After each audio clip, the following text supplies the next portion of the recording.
Hello, I'm Arthur Black. Welcome to Weird Homes, a show that looks at the most unusual and bizarre homes in North America. You know, appearances can be deceiving. What seems to be far away can in fact be right in front of your nose. Today we're going to visit a bubble cluster home that looks like rolling hills. Is it realistic? Enough to bamboozle Toby the dog. We'll also go inside two camouflaged houses. Now outside they look like gritty industrial warehouses, but inside, that's a whole different story. Of course, weird homes are only half the story. There's also the people that live there. Take, for instance, the scary guy. He really is Mr. Scary Guy. Ah, but is he a scary guy? There's only one way to find out.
Hi, honey. Hi, Ann.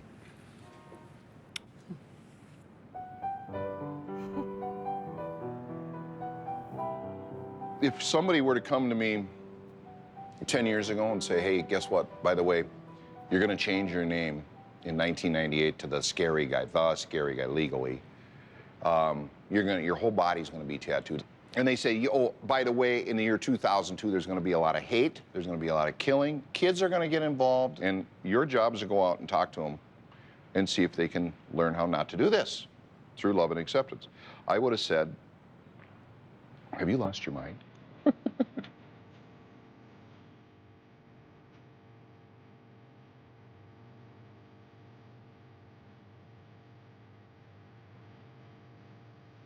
I was controlling, manipulative. I was very powerful with my words. And when I realized that I had been doing this for 43 years of my life, I was this person. I was really, really angry at who I was. And I went home that day and I said to my wife, Julie, I said, honey, I'm packing my bag. She said, where are you going? I said, I'm traveling the world to do whatever I can to help people see each other differently. Well, that was 4 years ago. That's when we moved, right shortly after we moved into the warehouse here. They went quickly from a cool place to hang out to the corporate headquarters for our nonprofit organization called Kids Vision Heart.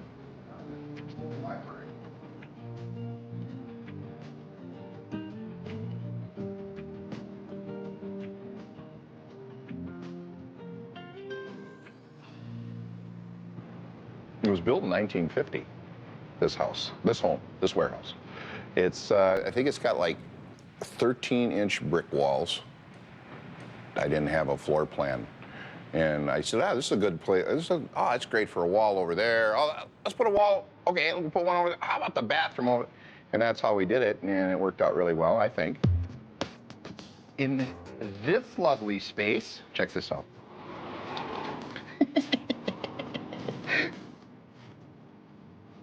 These are really cool in the shower. I wanted to point these out because it's kind of a point of interest. I had these arrows put in.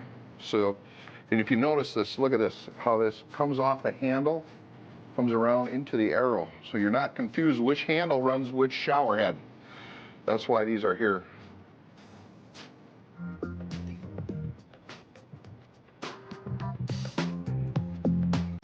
I don't know. I have absolutely no clue. Check this out, look at this. Well, I swore when I built this bathroom, I told Julie, my wife, I said, honey, we're gonna have 2 sinks so that we don't argue and fight when we wanna get ready together. You know, we're gonna have 2 showers so we don't argue. We're never in the bathroom together. It's like the dumbest thing I ever thought of in my life. Everything's art to me, and if I gotta If I gotta look at the mirror and I look at it from a distance, I want it to have a different shape. I don't want it to be, you know, just like a normal square or round thing. I want it to be, you know, different. Is that cool? The water faucet right in the wall. And I hang it on here. You know, it's supposed to hang like that, you know, but no, I'll just hang it crooked. No big deal. I think it's definitely Scary's design and the feel. I'm much more kind of old-fashioned and traditional. But if you walk through, there's hints of me here and there. This wall has an angle window over there, and that wall has an angle window over there, and those are the eyes. Did you know that? That's the eyes to this space. And then the hallway, that's the center, so that would be like the nose and the head. Yeah, and then there's a tattoo on the head, up on the top. See the tattoo on the top? Those are the kinds of things we had to do in this area. Hey, I told you, stop creeping along the wall. And this is Communication Central. This is my beautiful wife, Julie. I love you, honey. I love you. Thank you. She's in charge of all the public relations that we do, and we travel and walk, and when she responds to people and makes sure that my mouth is saying the right things. Oh, good girl. Yeah. You know what? I'm not really too physically or emotionally attached to this space. I don't have a hard time just kind of going, all right, we need to move on to the next one. What's going to come with that one? And that's kind of how I see them, just like my body, my life. You know, I'm just renting this space and time. The hardest part for me in my life is if it's rental space, I don't know when my contract's up. I've dedicated myself to every time I step a foot forward or I open my mouth, I utter words, I'm going to do it to do whatever I can to help someone. And that's what this space represents too. And so when when the time's right for us to move on out of here, we're moving on out. And I'm not going to think, I'll have pictures and we'll have, you know, cool. It's a memory. So we'll start out with the same chord again? Yeah, go ahead. All right.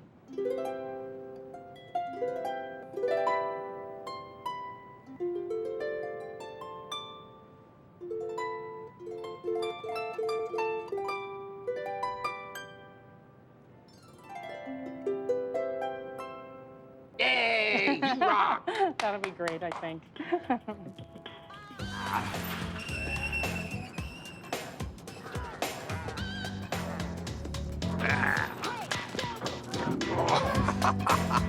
Hey, come back and see us again. Thanks for coming over, you guys.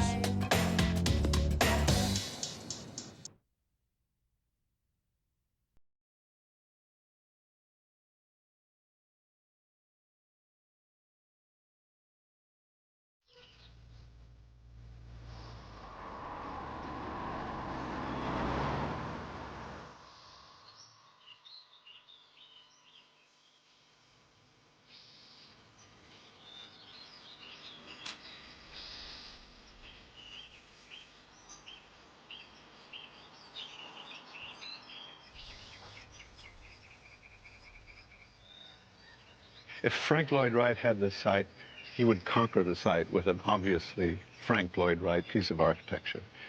I just soon let the site has value by itself, and I'm trying to exploit that.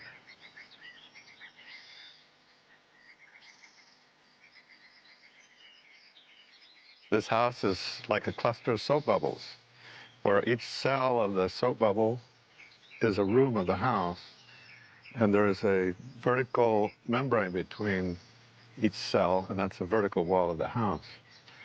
This is the solarium where I'm standing. This is the living room. Behind me is the kitchen. And that's the canopy that leads out to the back deck. That's the master bedroom bubble. And that's it. It has vines starting up the face of it. Eventually, in 5 or 10 years, it'll be covered with vines. And this is already covered with vines, and the kitchen dome is covered with vines. So this is the way the entire house will be ultimately. You wouldn't be able to see it from 30 feet away.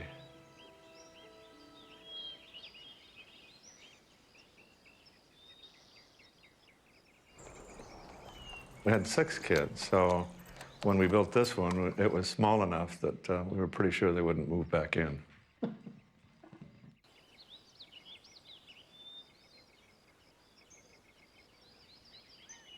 You don't expect it to be light and airy because it's partially subterranean.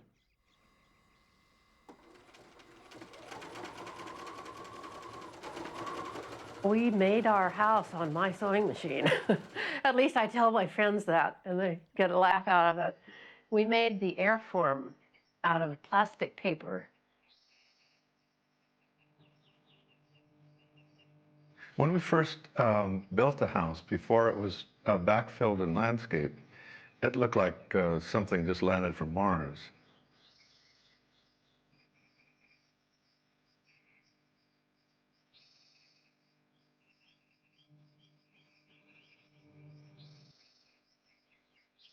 I always held the camera, and of course I always shot pictures of her in action. So it looks, when you go through the slides, it looks like she built the whole house by herself. That's true.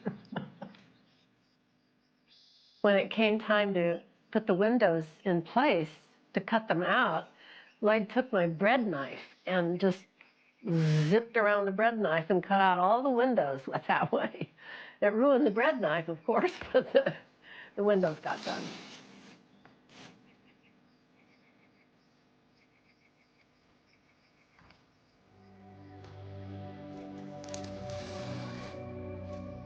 The light level here is provided by 5 skylights, and they all ventilate. So I can open them in just a second.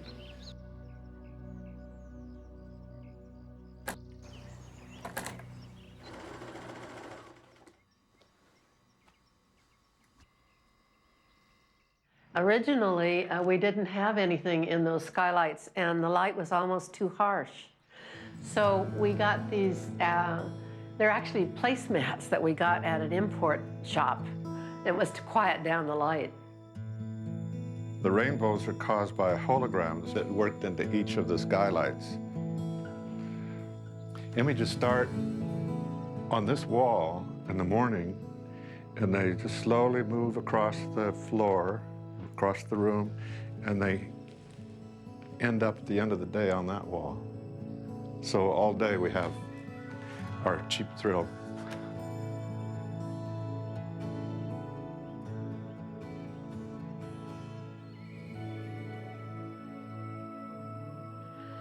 Well, this is the master bed.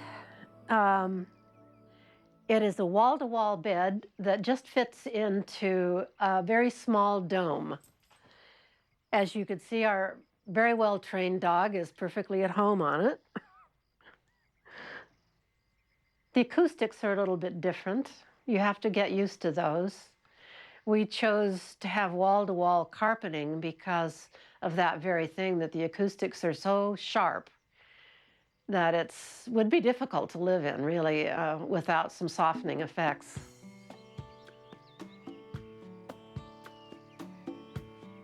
Chickadees are quite easy to tame. And in a few days' time, you can train them to land on your hand. The problem with it is that every time you go outside, they land on you. So I had to untrain them.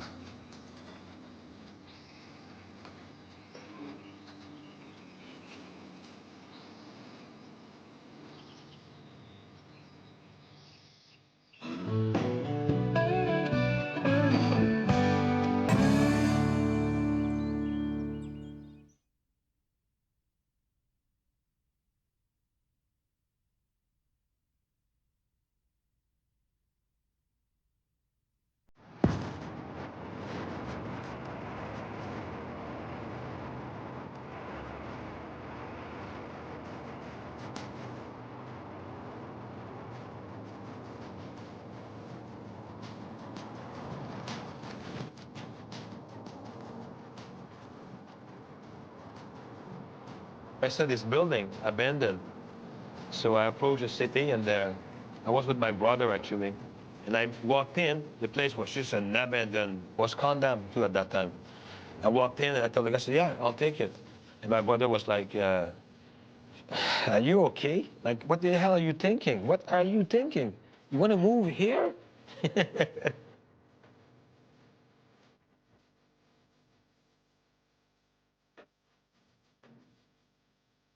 For years, I live in demolition houses. I live in one, go in a place, paint it, be there for 6 months, then take everything out, the doors, the windows, the whole bit, the floors, and move out into another one of those houses.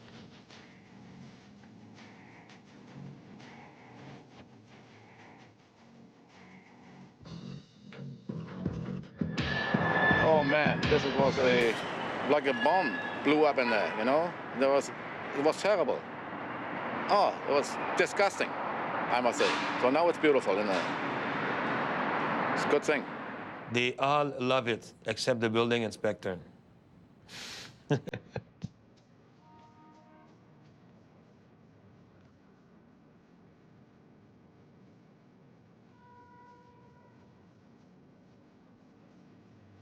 Yeah, everything is salvage in here.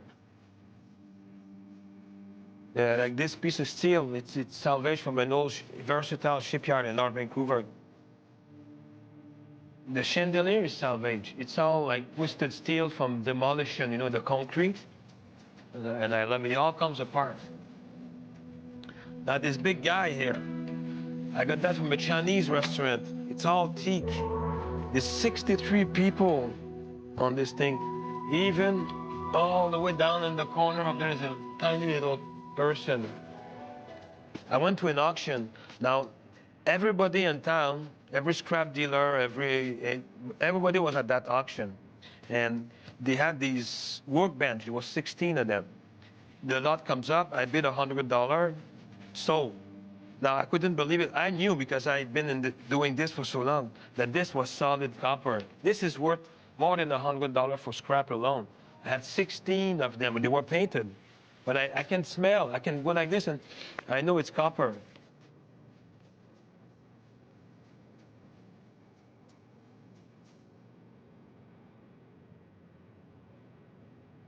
And then the light fixture, the old diffuser I bought from a set sale from a movie. They were wrapping out there.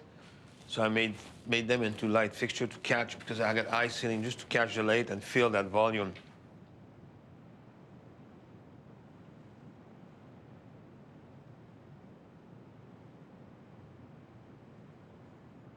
Morgan Freeman, along came a spider, was shot here 2 years ago.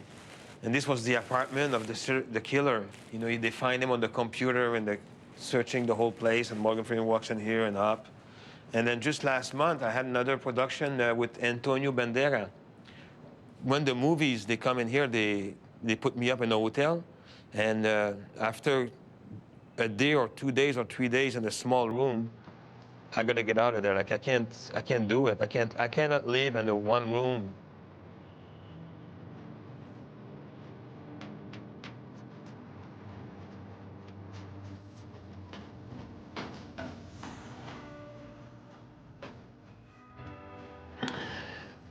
It weighs about 50 pounds.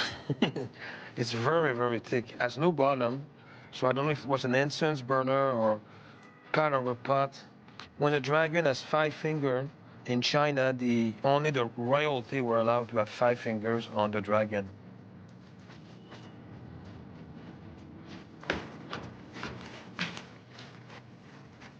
It's like this mirror here, it's made it out of a window I salvaged from a building about 10 years ago. I think it makes that place look like a little castle there. And this is the bedroom. And I guess one of the features of a bedroom is the bed, because you spend 1/3 of your life in bed, so it's important to have a good bed. So this bed is solid. This bed, it's made out of, you know, cast iron rods, section of old cast iron radiators taken apart, welded together. And this is my original little teddy bear that I've had since I'm 5 years old. And at one point when I was a kid, my mom washed it in the washing machine and I had it hanging by its ear on the clothing line. I came home and I saw that and I had a huge fit. Get him out of there.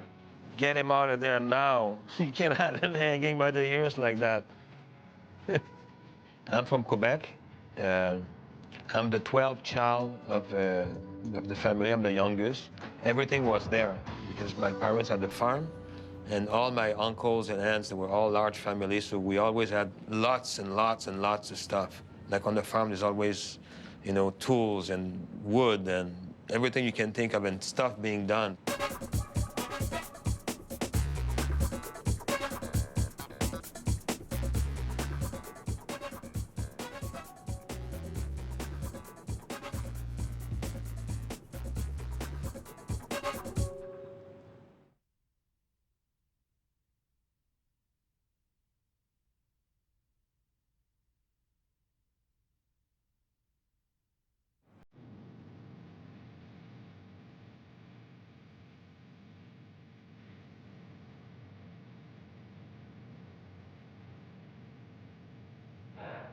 Hey, Davide, come on up.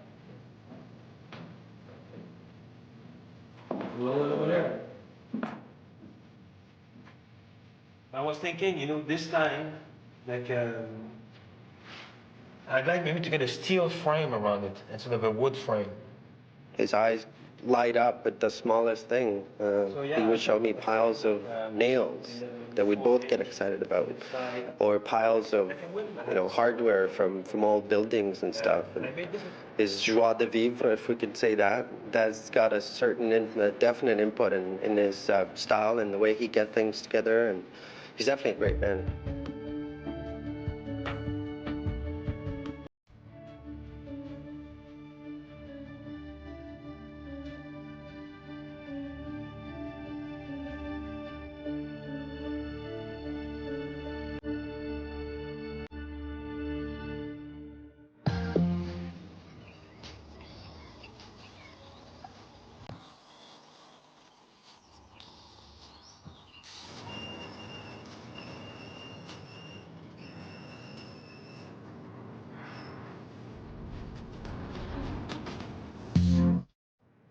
I invited a couple of Alain's friends over to enjoy the view, Dieter and Skeeter, the salvage family. I'm Arthur Black. Hope you enjoyed Weird Homes. We'll see you next time.